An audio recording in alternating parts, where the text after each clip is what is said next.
എൻ്റെ പ്രഗ്നൻസി ജേണിയിൽ ഏറ്റവും രസകരമായ കാര്യം എന്താണെന്ന് വെച്ചാൽ ഞങ്ങൾ ഒരിക്കലും പ്ലാൻഡ് അല്ലായിരുന്നു. ദിവസവും രണ്ടും മൂന്നും കറികളൊക്കെ കൂട്ടി ഭക്ഷണം കഴിച്ചുകൊണ്ടിരുന്ന ഞാൻ എന്തെങ്കിലും ഒന്നായി ഭക്ഷണം കഴിച്ചാൽ മതി എന്നുള്ള നിലയ്ക്ക് എത്തിയ ഒരു ടൈം ഉണ്ടായിരുന്നു കേട്ടോ. അതെൻ്റെ ഗർഭകാലമാണ്. ചമ്മന്തിയോ കഞ്ഞിയോ അല്ലെ ചമ്മന്തിയോ പയറോ എന്തായാലും മതി എന്നുള്ള ഒരു അവസ്ഥയിലായിരുന്നു ആ ടൈമിൽ ഞാൻ. ഇപ്പം ഞാൻ 9 മാസം ഗർഭിണിയായിട്ടിരിക്കുകയാണ്. ഇത് ഞാൻ പ്രഗ്നൻ്റ് ആവുന്നതിന് തൊട്ട് മുന്നേ ഉള്ള വീഡിയോ ആണ്. എല്ലാം ചെയ്യാൻ പറ്റുന്ന ഒരു ടൈമിൽ നിന്ന് നമുക്ക് ഒന്നും ചെയ്യാൻ കഴിയാത്തൊരവസ്ഥയിലേക്ക് എത്തുന്നത് അത് വല്ലാത്തൊരവസ്ഥയാണ് കേട്ടോ. അതെങ്ങനെയാണ് പറഞ്ഞ് മനസ്സിലാക്കുകയെന്ന് എനിക്കറിയില്ല. ചിലപ്പോൾ പല സ്ത്രീകൾക്കും അത് നേരിട്ട് തന്നെ അനുഭവം ഉണ്ടായിരിക്കാം. ഗർഭകാലം പലർക്കും പല പോലെയാണ്.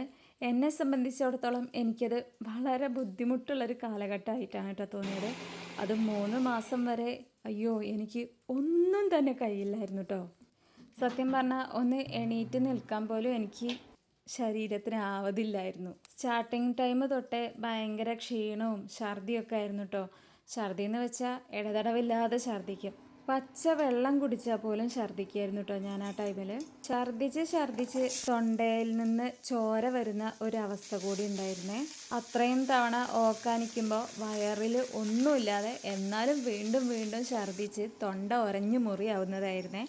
എനിക്കാണെങ്കിൽ ഭയങ്കര പേടിയായിരുന്നു ആ ടൈമിൽ. ഭക്ഷണം കഴിക്കാൻ കഴിയാത്തത് കൊണ്ട് കുഞ്ഞിന് പോഷകമൊന്നും കിട്ടില്ലേ, വളർച്ചക്കുറവുണ്ടാവുമോ, അങ്ങനെയൊക്കെ ഒരു പേടിയായിരുന്നു കേട്ടോ എനിക്ക് ആ സമയത്ത്. എൻ്റെ പ്രഗ്നൻസി ജേണിയിൽ ഏറ്റവും രസകരമായ കാര്യം എന്താണെന്ന് വെച്ചാൽ ഞങ്ങൾ ഒരിക്കലും പ്ലാൻഡ് അല്ലായിരുന്നു. അതുകൊണ്ട് തന്നെ ഡേറ്റ് തെറ്റിയിട്ടും എനിക്ക് ഒരു ഡൗട്ടും ഇല്ലായിരുന്നു ഞാൻ പ്രഗ്നൻ്റ് ആണ് എന്നൊന്നും ഞാൻ വിചാരിച്ചിരുന്നില്ല. അതുകൊണ്ട് തന്നെ ഒരാഴ്ച കഴിഞ്ഞിട്ടും ആയിക്കോളും. ഞാൻ സാധാരണ കുറച്ചൊക്കെ ലേറ്റായി ആവാറുണ്ട്. ഒരു 35 ദിവസമൊക്കെ ആവുമ്പോൾ ചിലപ്പോൾ മെൻസസ് ആവാറുണ്ട്. അതുകൊണ്ട് മെൻസസ് ആവാഞ്ഞിട്ടും ഞാൻ പ്രഗ്നൻ്റ് ആണ് എന്നൊന്നും ഞാൻ ചിന്തിച്ചിരുന്നില്ല കേട്ടോ. പക്ഷേ അപ്പോഴേക്കും എൻ്റെ ബോഡി പല പല സിംറ്റംസും കാണിച്ച് തുടങ്ങിയിട്ടുണ്ടായിരുന്നേ. ഡേറ്റ് ആവുന്നതിന് മുന്നേ തന്നെ എനിക്ക് പലത് കഴിക്കാനും ഭയങ്കര കൊതിയും ചില സ്മെല്ലൊക്കെ പറ്റാതെ ഇരിക്കലും ഒക്കെ തോന്നി തുടങ്ങിയിരുന്നു. പക്ഷേ അപ്പോഴും ഞാൻ ചിന്തിക്കുന്നില്ല ഇതുകൊണ്ടാണെന്ന്. മെൻസസ് ഡേറ്റ് ആവുന്നതിന് മുന്നേ തന്നെ എനിക്ക് കഴിക്കാൻ അതിയായ ആഗ്രഹം തോന്നിയ ഒന്നാണ് ഇലയട കേട്ടോ. സാധാരണ എനിക്ക് എന്തെങ്കിലും കൊതി ഉണ്ടെങ്കിൽ പിന്നെ കഴിക്കുക, കുഴപ്പമില്ല, അങ്ങനെയൊക്കെ വിചാരിച്ച് നിൽക്കുന്ന ഒരാളാണ് ഞാൻ. എനിക്കങ്ങനെ ഇപ്പം തന്നെ അത് കിട്ടണം അല്ലെങ്കിൽ അത് വേണം അങ്ങനെയൊന്നും ഒരു പിടിവാശിയുള്ള ആളോ അല്ലെങ്കിൽ അത് എന്തായാലും വേണം അങ്ങനെയൊന്നും ഞാൻ ചിന്തിക്കാറേ ഇല്ല കേട്ടോ. പക്ഷേ ഇതെന്തുകൊണ്ടാണെന്ന് എനിക്കറിയില്ല. അത് കിട്ടിയേ മതിയാവൂ, അത് വേണം, അത് കഴിച്ചാലേ എനിക്ക് സമാധാനമാവുള്ളൂ, അങ്ങനത്തെ ഒക്കെ ഒരു തരം അവസ്ഥയായിരുന്നു കേട്ടോ. അപ്പോൾ ഞാനും ഹസ്ബൻഡും അപ്പാർട്ട്മെൻറ്റിൽ നിൽക്കുന്നത് കൊണ്ട് ഇലയൊക്കെ കിട്ടാൻ കുറച്ച് ബുദ്ധിമുട്ടായിരുന്നു കേട്ടോ. അപ്പോൾ ഞാനങ്ങനെ അത്രയും ആഗ്രഹം പറഞ്ഞപ്പോൾ ഹസ്ബൻഡ് പോയാണ്ട് എവിടെ നിന്നോ വാഴയിലൊക്കെ വെട്ടിക്കൊണ്ടുവന്നു. അങ്ങനെ ഗോതമ്പ് പൊടി കുഴച്ച് നാളികേരവും ശർക്കരയൊക്കെ ചേർത്ത് അടിപൊളിയായിട്ട് ഞാൻ ഇലയട ഉണ്ടാക്കി കഴിക്കുകയും ചെയ്തിട്ടു. അപ്പോൾ എനിക്ക് ഭയങ്കര ഒരു സാറ്റിസ്ഫാക്ഷൻ തോന്നിയിരുന്നേ. അപ്പോൾ സത്യം പറഞ്ഞാൽ എൻ്റെ ഗർഭകാലത്ത് എനിക്ക് അത്രയ്ക്ക് കൊതി തോന്നിയ ഫസ്റ്റ് സാധനം ഇലയടയാണ് കേട്ടോ. അങ്ങനെ ആ ദിവസങ്ങളൊക്കെ കടന്നുപോയി. മെൻസസ് ഡേറ്റ് അടുക്കാറായി. അപ്പോഴും എനിക്ക് ചെറിയ ബുദ്ധിമുട്ടുകളൊക്കെ തോന്നി തുടങ്ങിയിരുന്നു കേട്ടോ. ഒരു തലവേദന, ഓക്കാനം വരിക, അതുപോലെ ഭയങ്കര ക്ഷീണം, അങ്ങനെയൊക്കെ തോന്നി തുടങ്ങിയിട്ടുണ്ടായിരുന്നു. പക്ഷെ ഞാൻ അതൊന്നും അത്ര വലിയൊരു മൈൻഡ് ചെയ്തിരുന്നില്ല. സ്വാഭാവികമായിട്ട് ഉണ്ടാവുന്ന എന്തോ ഒന്നാണ്, അല്ലെങ്കിൽ എനിക്ക് ഭക്ഷണം കഴിച്ചത് എന്തോ പറ്റിയിട്ടില്ല, അങ്ങനെയൊക്കെയാണ് ഞാൻ ആ ടൈമിൽ വിചാരിച്ചിരുന്നത്. അങ്ങനെ മെൻസസ് ഡേറ്റ് തെറ്റി ഒരു 5 ദിവസമൊക്കെ കഴിഞ്ഞപ്പോൾ ഞാൻ ചെറുതായിട്ട് ഛർദ്ദിക്കാൻ തുടങ്ങി. നല്ല ക്ഷീണം ഉണ്ടായിരുന്നു. അപ്പോൾ ഞാനും ഹസ്ബൻഡും കൂടി വിചാരിച്ചു എന്തായാലും ഒരു കിറ്റ് വാങ്ങി, പ്രഗ്നൻസി കിറ്റ് വാങ്ങി ടെസ്റ്റ് ചെയ്ത് നോക്കാം, ഇനി അഥവാ ആണോ എന്നൊരു ഡൗട്ട് തോന്നിയിട്ട് ഞങ്ങൾ കിറ്റ് വാങ്ങി ടെസ്റ്റ് ചെയ്തു. പക്ഷേ ആ കിറ്റിൽ നെഗറ്റീവാണ് വന്നത്. ഡേറ്റ് തെറ്റിയ ഉടനെ തന്നെ നമ്മൾ കിറ്റ് വാങ്ങി ടെസ്റ്റ് ചെയ്താലൊന്നും ചിലപ്പോൾ പോസിറ്റീവ് ആവണമെന്നില്ല, അതിൽ നെഗറ്റീവ് തന്നെ കാണിക്കുള്ളൂ കേട്ടോ. അതുകൊണ്ടാണ് എൻ്റേത് അന്ന് നെഗറ്റീവായി കാണിച്ചത്.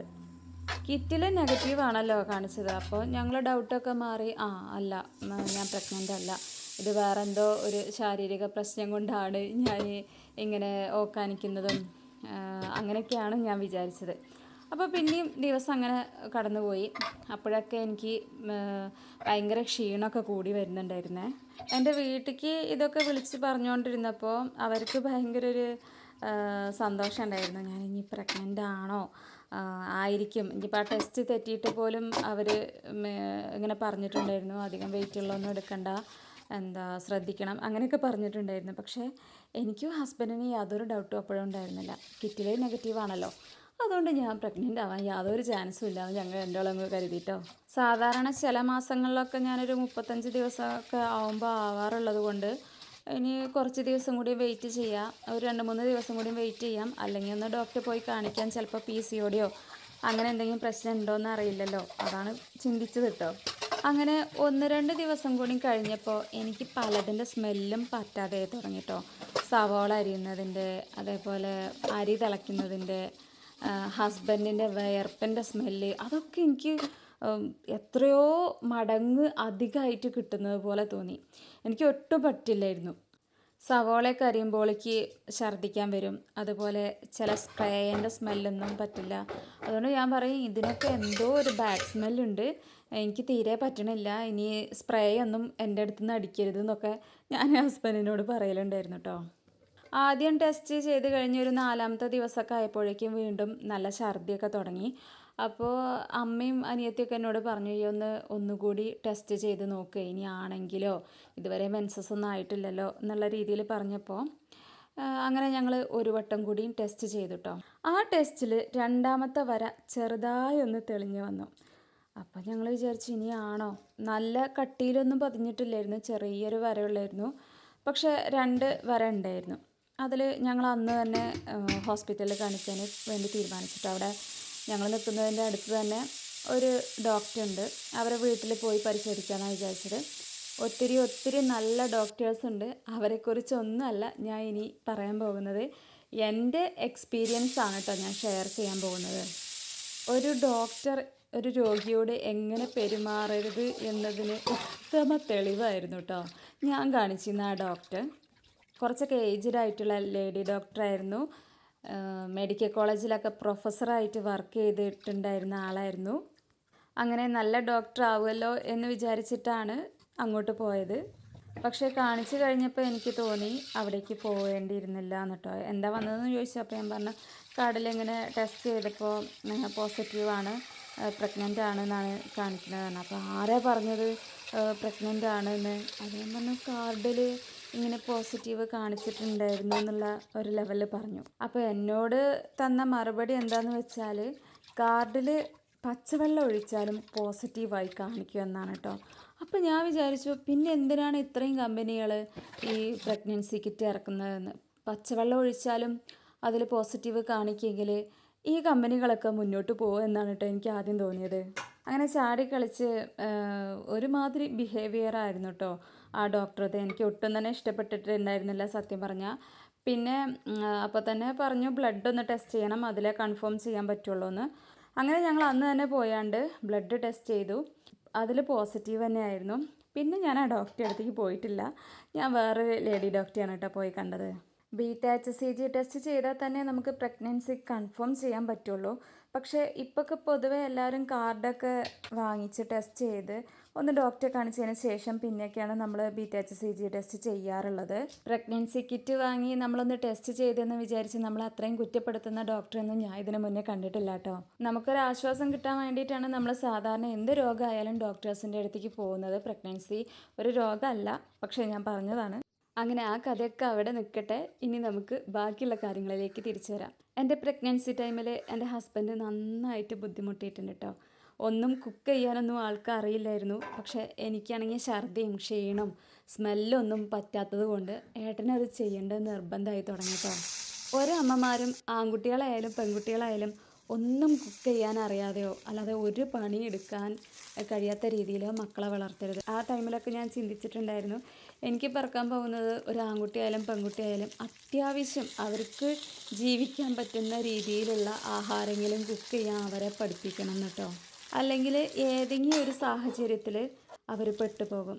ആൺകുട്ടിയായാലും പെൺകുട്ടിയായാലും അവരെ സ്വന്തം കാര്യങ്ങൾ അവർക്ക് ചെയ്യാൻ കഴിയുന്ന രീതിയിലും കുറച്ചൊക്കെ ഒരു കുക്കിങ്ങും വീട്ടിൽ ഹെൽപ്പ് ചെയ്യുന്ന രീതിയിലും വേണം നമ്മൾ അവരെ വളർത്തിയെടുക്കാൻ കേട്ടോ.